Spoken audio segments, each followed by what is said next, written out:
experiencia de aprendizaje, una experiencia de estudio que va a estar llevándose a cabo los miércoles y los domingos. Nunca en mi carrera como pastor en esta casa había utilizado miércoles y domingo para hablar sobre todo un libro de la Biblia, toda una epístola o una carta en este caso.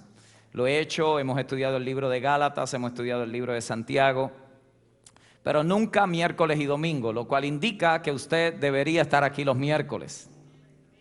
Déjeme repetirlo otra vez. Yo los vi en la campaña de sanidad, los vi cuando hablamos de finanzas a principio de mes, de año.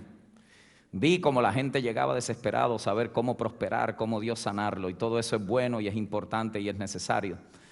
Pero Dios no quiere que vivamos de milagros de sanidad y milagros de finanzas. Dios quiere que vivamos por su palabra, hermanos. Por su palabra. De toda palabra que procede de la boca de Dios vivirá el hombre. Cuando hay momentos difíciles en la vida, cuando vienen situaciones complicadas, usted necesita sacar de lo más profundo de su ser lo que usted ha depositado de la palabra del Señor en el camino. Los milagros son intervenciones sobrenaturales de Dios que muchas veces nos explicamos por qué suceden y la mayoría de las veces no sabemos por qué suceden.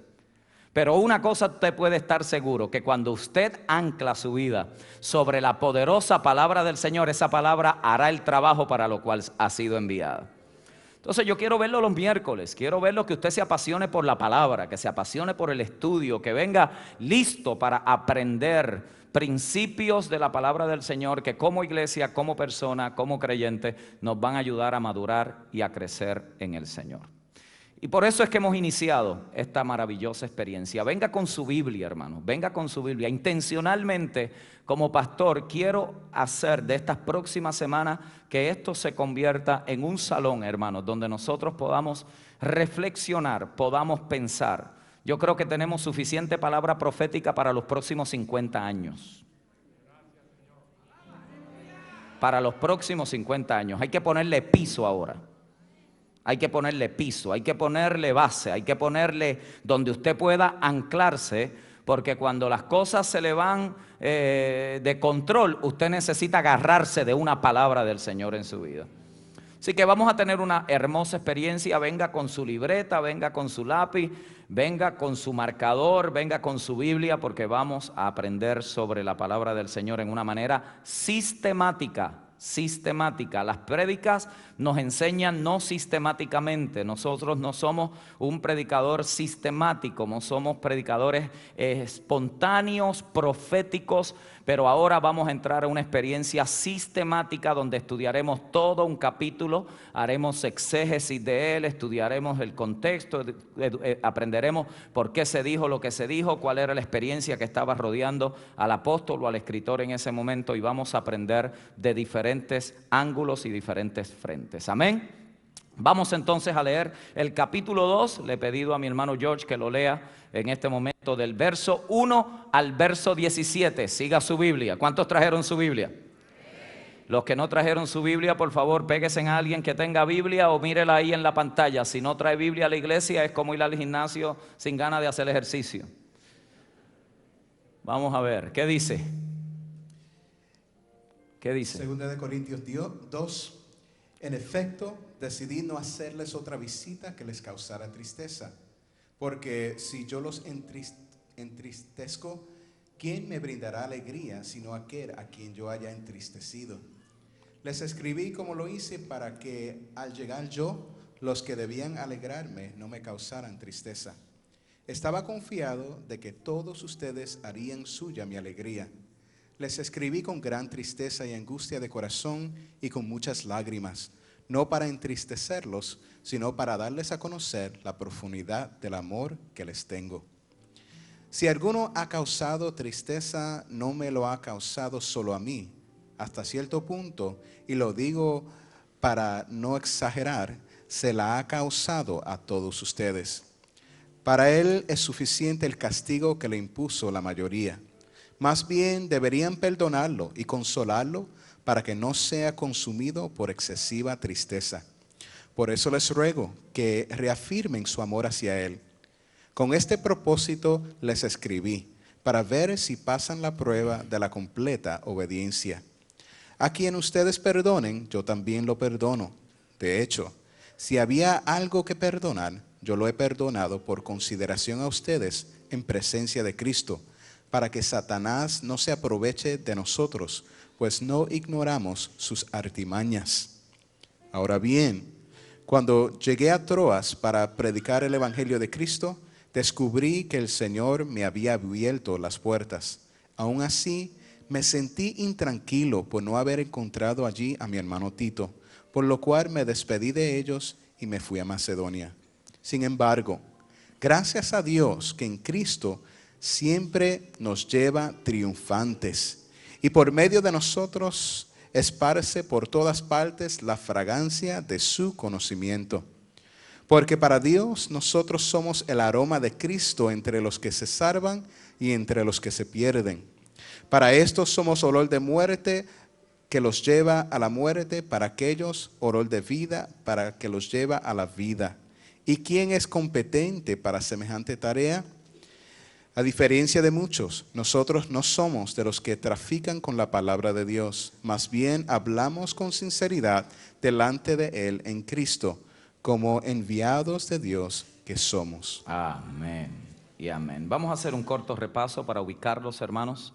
Hay 3 razones por las cuales se escribe la segunda carta de Pablo a los Corintios. Número 1, Pablo quería motivar a la iglesia a perdonar a una persona que había causado mucho problema en la iglesia, y esto lo encontramos en ese verso 6 al 11. También él quería explicarle por qué había cambiado sus planes. Del verso 2 en adelante del capítulo 1, él trabaja una serie de versos que tiene que utilizar para él poderle explicar a ellos por qué él había cambiado de planes. Al él hacer unos cambios de planes, le había dicho a ellos que quería ir a verlos en el invierno, no pudo ir, no pudo estar con ellos, y esto le causó que gente empezara a criticarlo, empezó a señalarlo, empezaron a cuestionar su autoridad y su sinceridad, y él comienza diciendo en este capítulo que él tenía una conciencia clara. Esta es la razón por la cual él usa ese término de una conciencia clara, porque él sabía que los cambios que él había tenido que hacer y no podía llegar hasta ellos, eran aún orquestados por Dios dentro del proceso, y más adelante le explica el qué era lo que estaba sucediendo. Y también la carta se escribe porque Pablo quería que la iglesia participara de una ofrenda para la iglesia que estaba en Judea, que había estado atravesando por una serie de crisis, de pobreza, y había venido una sequía y una hambruna en el área, y se escriben 2 capítulos en esta epístola para darle la oportunidad a los corintios de que participaran de esta ofrenda a la iglesia en Judea. Entre las cosas que hablamos el miércoles y empezamos a crear la base y la introducción de la carta, aprendimos que la carta se escribe en uno de los momentos más difíciles de la vida del apóstol Pablo. Y esto es clave, hermanos. Esto es clave, porque cuando nosotros leemos la Escritura tenemos que tratar de entender los contextos en los cuales se escriben, por qué se escribe, a quién se le escribe, cuáles eran las situaciones que estaban rodeando y estaban sucediendo al momento de escribir, porque de esa manera usted aprende a apreciar mejor lo que se está diciendo en la Escritura. Usted aprende a disfrutar por qué es que el apóstol Pablo, por qué los escritores de la Escritura estaban diciendo lo que estaban diciendo. Y descubrimos que el apóstol Pablo está en uno de los momentos más difíciles de su vida y de su ministerio. Estaba bajo intenso sufrimiento, estaba bajo intensas aflicciones. Sin embargo, es la carta donde más transparente él es de todas sus 14 epístolas. Y esto es importante, y lo vamos a ver a través de todo este estudio de segunda de Corintios. Es donde él abre su corazón, donde él deja ver un sinnúmero de cosas que están sucediendo y un sinnúmero de principios que son riquísimos para nosotros aplicarlos y aprender de ellos en nuestra vida y en nuestro caminar con Dios. En esta carta a los Corintios, él inicia en el capítulo 1 poniendo en perspectiva las experiencias de aflicciones y sufrimientos en la vida del creyente. Yo dije el miércoles que si nosotros fuéramos a presentar al apóstol Pablo hoy en nuestros púlpitos, tendríamos que decir algo así: y ahora con nosotros, un hombre que tiene una enfermedad en los ojos, que ha sufrido desvelos, naufragios, que ha sido azotado, traicionado por los de su propia nación, un hombre que a los ojos de muchos no es competente, sin embargo Dios lo ha llamado para esta tarea. Ahora con ustedes el apóstol Pablo. Quizás mucha gente diga: ¿y qué tiene ese hombre que enseñarme a mí? Él no tiene grandes títulos, no tiene muchos logros, no ha levantado grandes iglesias. Totalmente diferente a lo que nosotros hacemos hoy. Ponemos el énfasis en lo que la gente logra, no quienes la gente son para Dios. Y éxito externo no garantiza carácter interno. Uno puede lograr muchísimas cosas afuera y no ser la persona que Dios quiere que uno sea. Entonces el apóstol Pablo nos enseña que aunque en medio de su vida, de su ministerio, había pruebas, luchas y aflicciones, él sabía que eso tenía unos propósitos y lo está poniendo en perspectiva para nosotros, la iglesia en el siglo XXI. Entre las cosas que el apóstol enseñó, dijo que el sufrir era divino y también era humano. Todo eso lo discutimos el miércoles. Usted debe de accesar esa clase, debe de poderla obtener para que repase unos principios poderosos. Muchísima gente fue libre, hermanos, de conceptos que a veces la gente arrastra en sus cabezas en temporadas y en periodos de sufrimiento. Porque hay veces que los que están sufriendo, en vez de liberarlos y consolarlos, lo que hacemos es que le ponemos más carga. Le decimos, es que tú no tienes fe, es que tú no has orado suficiente, es que tú no buscas a Dios mucho, es que tú hiciste unas cosas hace 5 años atrás y estás pagándolas hoy. Y hablamos el miércoles, hermanos, que hay 2 tipos de sufrimiento en la vida. Está el sufrimiento que es por causa de la justicia, que es por usted hacer las cosas bien. Y está el sufrimiento que es consecuencia de hacer las cosas mal. Hay gente que le echa la culpa a Dios por la enfermedad que tiene, pero llevaron 25 años viviendo irresponsablemente. Eso no es sufrir por Cristo. Hay personas que van en la calle, van a las millas, se comen la luz roja, tienen un accidente, perdieron alguna situación y ahora Dios tiene la culpa de un acto de irresponsabilidad. Eso no trabaja de esa manera. La Biblia habla de que a veces se sufre por la justicia y el creyente que sufre por la justicia, la Biblia lo llama bienaventurado y está sufriendo según la voluntad de Dios. ¿Usted sabe lo que es que en medio de sufrimiento el Señor le aparezca y le diga feliz? Porque antes que tú vinieron otros que sufrieron también por la justicia. Así que tú te estás uniendo a la compañía de millares que antes quisieron hacer las cosas bien, pero también tuvieron dificultades y problemas en el camino. Hoy la gente en la primera prueba, en la primera dificultad, en la primera tensión que tienes hay que sacarlo porque se desmorona. Hay veces que hay que sufrir por causa de la verdad. Por causa. Algunos de ustedes puede que están sufriendo en su familia. No te aceptan porque tú eres el único que con fe le sirves al Señor y no te avergüenzas de proclamar el nombre de Cristo entre ellos. Hay otros que los han despedido de sus trabajos porque han rehusado mentir, han rehusado ser cómplices y por causa de la verdad quizás te han quitado tu casa, quizás has tenido pérdidas, quizás has tenido dificultades, pero el Señor te dice hoy que eres bienaventurado porque estás haciendo las cosas bien, aun cuando físicamente y aun con tu familia puedes que estés teniendo dificultades en el proceso. Pablo decía, sufrir es divino y sufrir también es humano. Él estaba pasando por momentos de aflicción, pero los momentos de aflicción que estaba teniendo eran momentos donde él estaba queriendo hacer las cosas bien. Segundo, Pablo presenta que el sufrir es una oportunidad de profundizar nuestra fe en Dios. Sufrir por la justicia es un medio que Dios usa para revelarse a nosotros. El sufrimiento Dios lo usa para equiparnos, para ministrar a otros. Y el sufrimiento es una experiencia que une a los creyentes. Es impresionante, hermano. Los éxitos causan envidia, pero los sufrimientos causan unidad.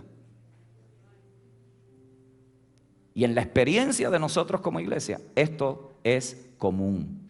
Los sufrimientos causan unidad. Hoy vamos a estudiar el capítulo 2. Y en el capítulo 2 pudiéramos resumirlo como el capítulo que trata con los problemas más comunes entre los creyentes. Oiga bien, el capítulo que trata con los problemas más comunes entre los creyentes. Encontré una declaración que creo que nos va a ayudar a entender inmediatamente lo que esto quiere decir. Mire lo que dice: vivir en el cielo con los hermanos que amamos será glorioso. Vivir en la tierra con los hermanos que conocemos, eso es otra historia.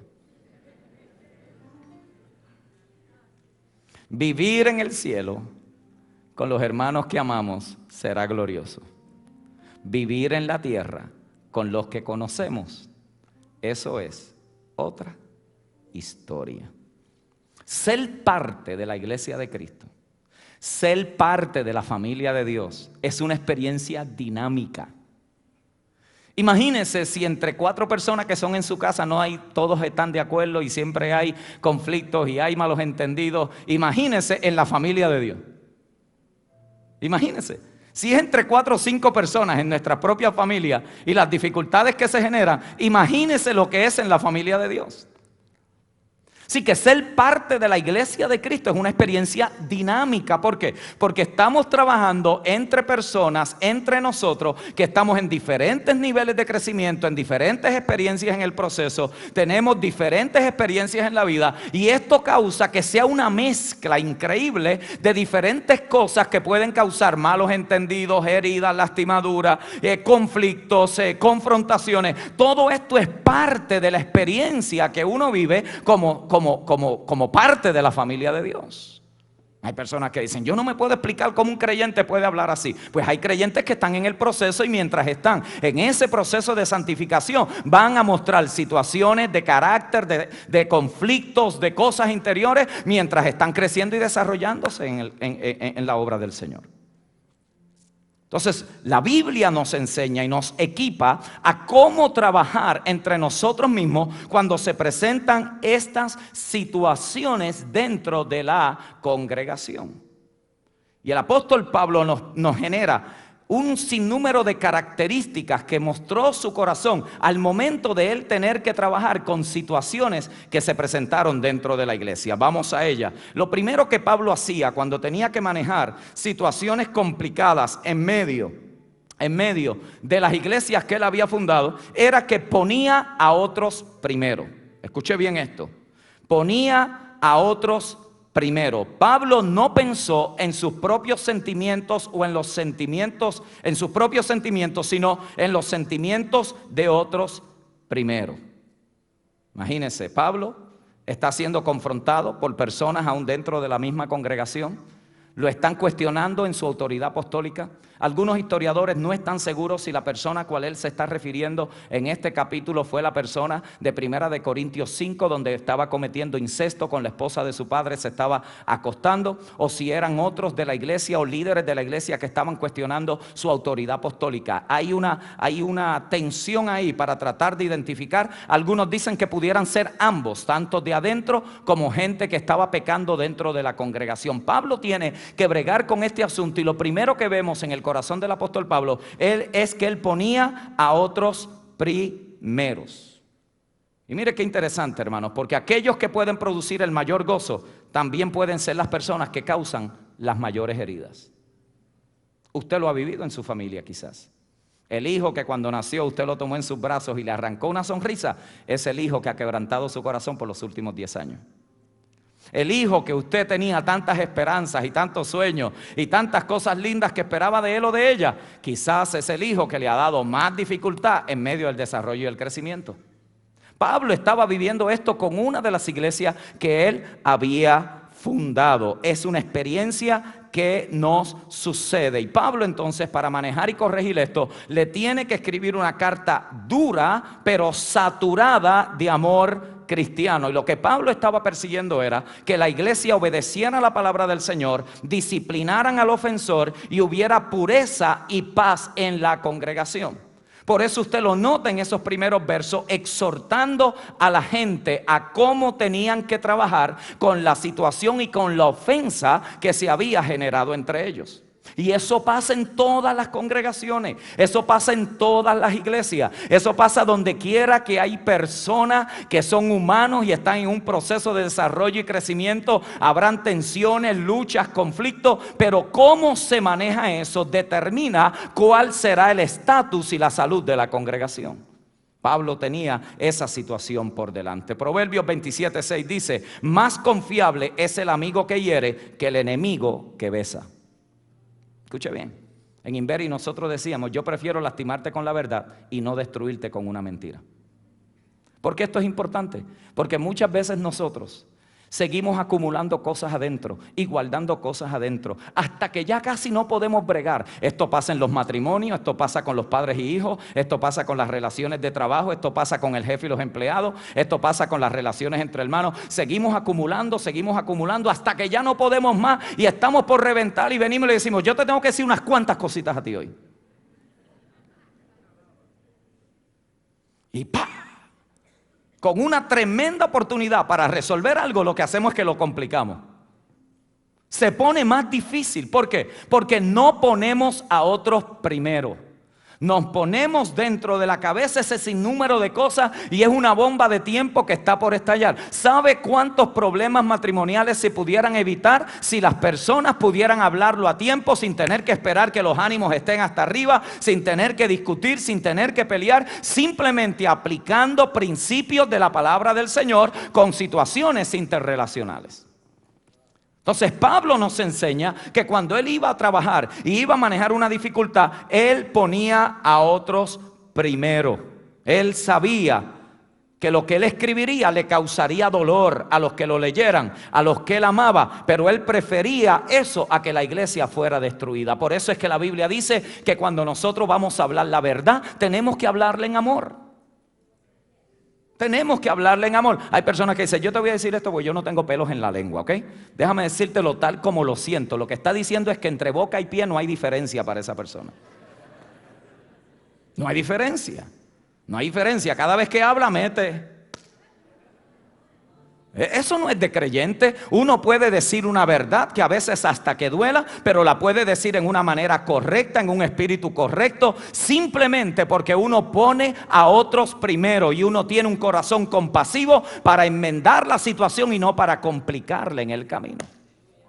Pablo nos enseña eso en la forma en que él trabaja estos versos. Note que él no usó de su autoridad apostólica para reclamar que lo obedecieran y lo respetaran, sino que prefirió ministrar en paciencia y el amor. Y eso es una marca de un líder maduro.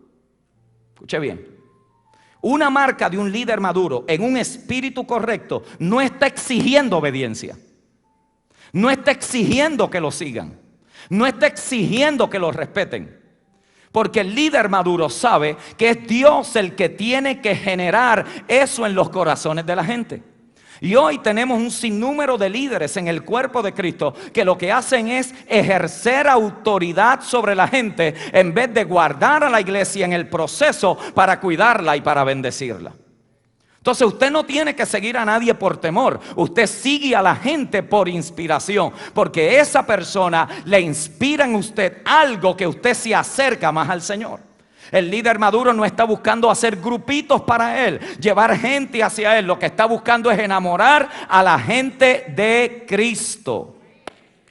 Pablo no está diciendo, ustedes me tienen que respetar, ustedes me tienen que obedecer. Yo soy el apóstol en esta iglesia, yo fui el que fundé esta congregación, yo estuve 18 meses con ese. No, él está manejando esto, mi amado hermano, en el espíritu de Cristo.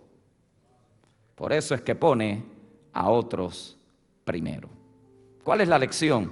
Que el amor siempre considera los sentimientos de los otros y pone su bienestar antes que cualquier otra cosa. Si usted está pensando en que tiene que bregar con alguna cosa y dice, a mí no me importa cómo se va a sentir, va en el espíritu incorrecto. Va en el espíritu incorrecto. Que piense lo que quiera, va en el espíritu incorrecto. A mí no me importa, a mí el que me la hace, a mí me la paga, va en el espíritu incorrecto. Entonces el Señor nos enseña, hermano, nos presenta un modelo tremendo. Escriba estas 4 cosas porque todos aquí, tarde o temprano, tendremos que manejar algunas situaciones donde tendremos que confrontar a otras personas. Ya sean compañeros de trabajo, ya sean hermanos en la iglesia, ya sean jefes con empleados, ya sean líderes con ministerio, ya sean hermanos con otros hermanos, donde quiera que sea, habrán situaciones que hay que confrontar. Y Cristo nos enseña cómo se manejan situaciones de confrontación. Él confrontó a 7 iglesias en el Apocalipsis y nos da el modelo perfecto. Escuche bien, le voy a dar la clave para que no haya otra discusión más en su casa. ¿No lo crea? Es posible. Es posible. Le voy a dar la clave para cuando usted vaya a la próxima situación que tenga que manejar una situación tensa, usted sepa cómo manejarla. Sepa cómo trabajar con esa situación. Porque es que nosotros cuando no sabemos a veces metemos al Señor en el revolú. Yo siento decirte esto y se lo dice de una forma, hermano, que la persona, si le ponemos un rayo X, lo destrozó. Ese no es el espíritu de Cristo. Ese no es el espíritu de Cristo. Cristo confrontó 7 iglesias. 7. Mire lo primero que el Señor